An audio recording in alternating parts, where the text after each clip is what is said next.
Ladies and gentlemen, we now present George Edwards in Dr. Jekyll and Mr. Hyde.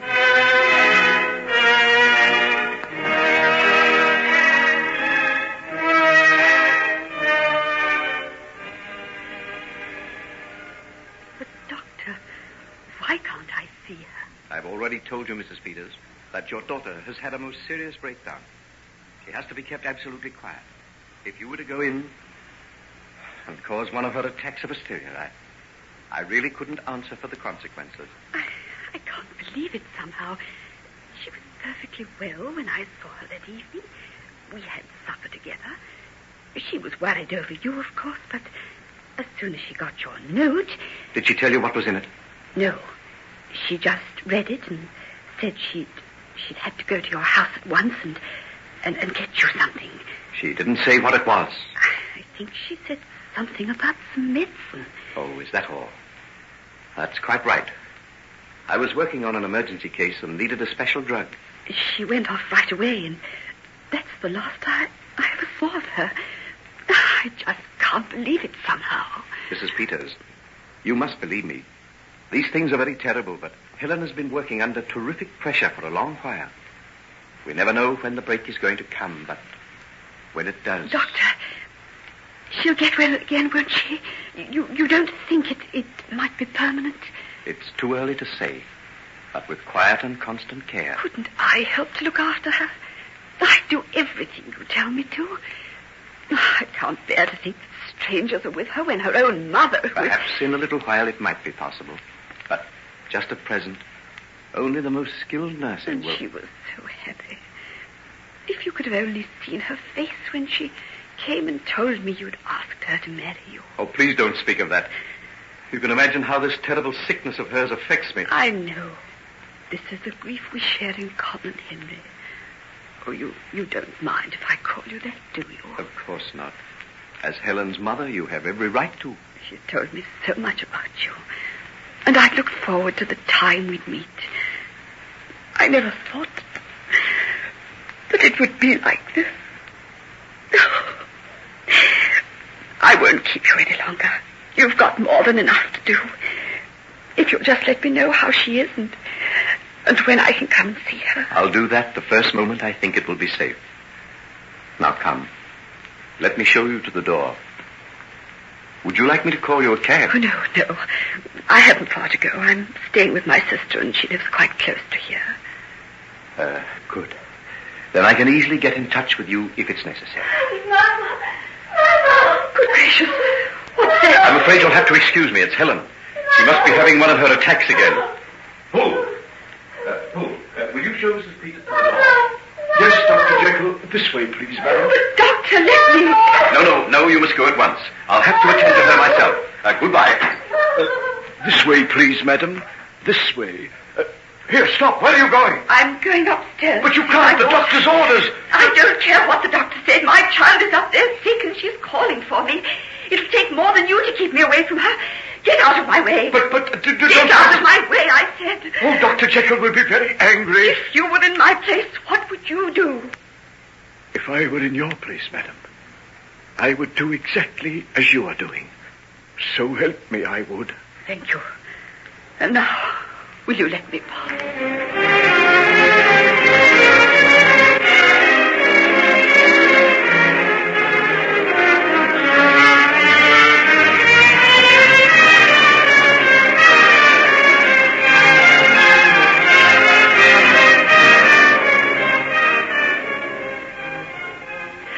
See my mother, I will, and you can't keep me away from her. Helen, dear, your mother is already gone. She's going to come back later on when you're feeling better. But there's nothing the matter with me now. I don't know why you're keeping me here. It's for your own good, my dear. It's not. It's because you're afraid I'll tell what I know. Oh, dear. The old delusion again. All right. Call it a delusion, call it anything you like. But let me go. Let me see my mother. Helen, dear, that is not possible. Why? Mother. Oh, Mother. Mrs. Peters, how dare you come up here? I heard her calling me. That is no reason. I told you she was in a highly dangerous condition. Don't you know that you're risking her very sanity? That isn't true. You can see for yourself. Look at her face. Look at her eyes. And do you wonder Do you think I can ever be the same again after what I saw? Tell your mother what you saw, Helen. I saw... Oh, how can I tell her? No one will believe me. I insist that you tell her. Tell me, Helen. Tell me, dear. Oh, Mother. Oh, perhaps he's right. Perhaps it was a terrible delusion. But tell me, what was it you think you saw?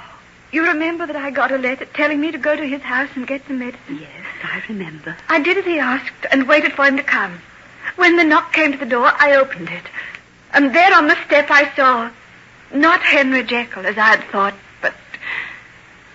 but Edward Hyde. What? Edward Hyde? The murderer? Yes. But what was he doing there? Did you call for help? No. He told me he'd come from Henry. I was frightened and let him come inside. He asked for the drug. He seemed half beside himself with fear and told me something would happen to Henry if he didn't get it. I took him up to my room. Go on. I showed him the drawer which held the drug. And just as he was about to go, we heard a loud knocking on the street door.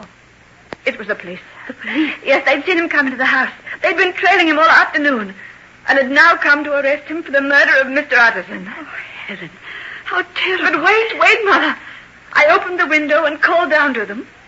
And when I turned back into the room, there was Hyde.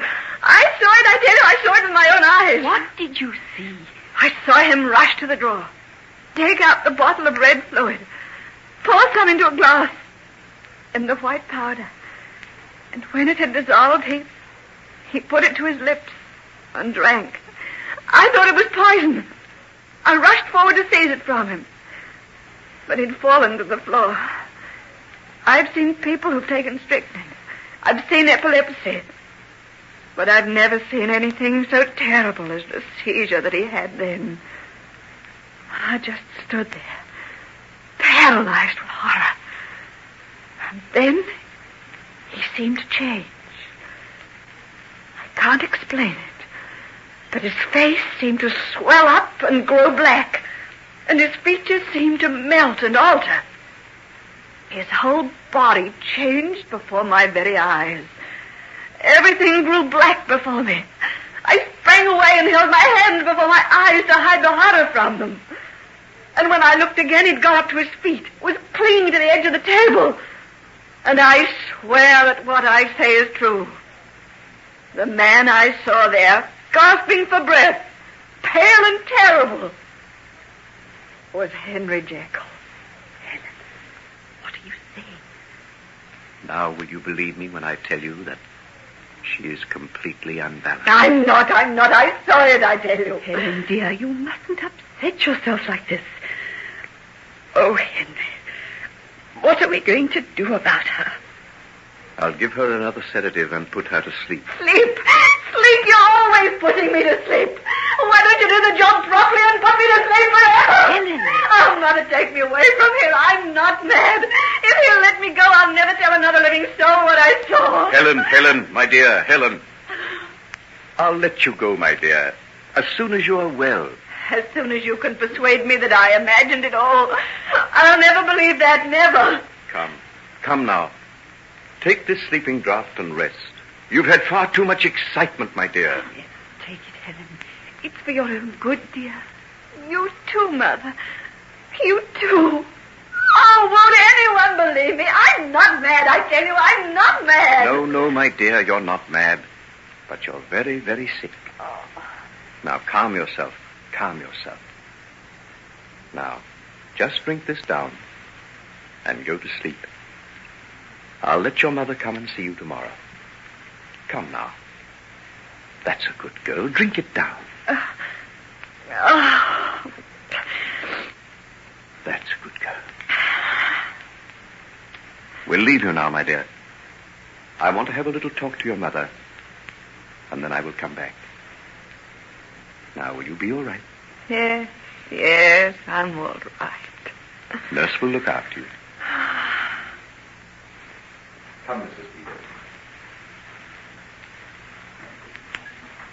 Oh, Henry, this is terrible. You see what I mean? Oh, yes, of course I do. What will be the end of it?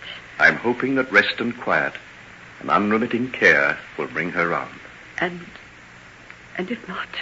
If this strange delusion doesn't pass, well, we may have to find some way of safeguarding her against herself. You don't mean some sort of home?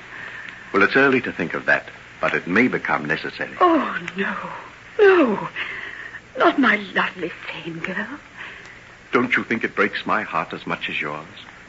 This most dreadful thing that has ever happened to me. I'd give my very life if I could make her well again. Have you any idea what made her like this? Yes.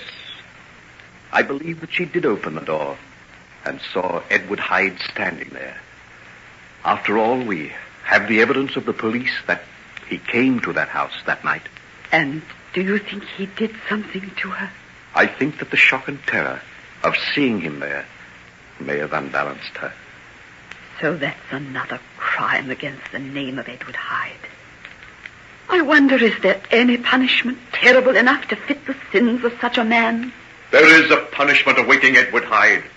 That will be more terrible than anything that you could ever imagine. With every hour that passes, it is creeping on him, and he knows, as I do, that there is no escape.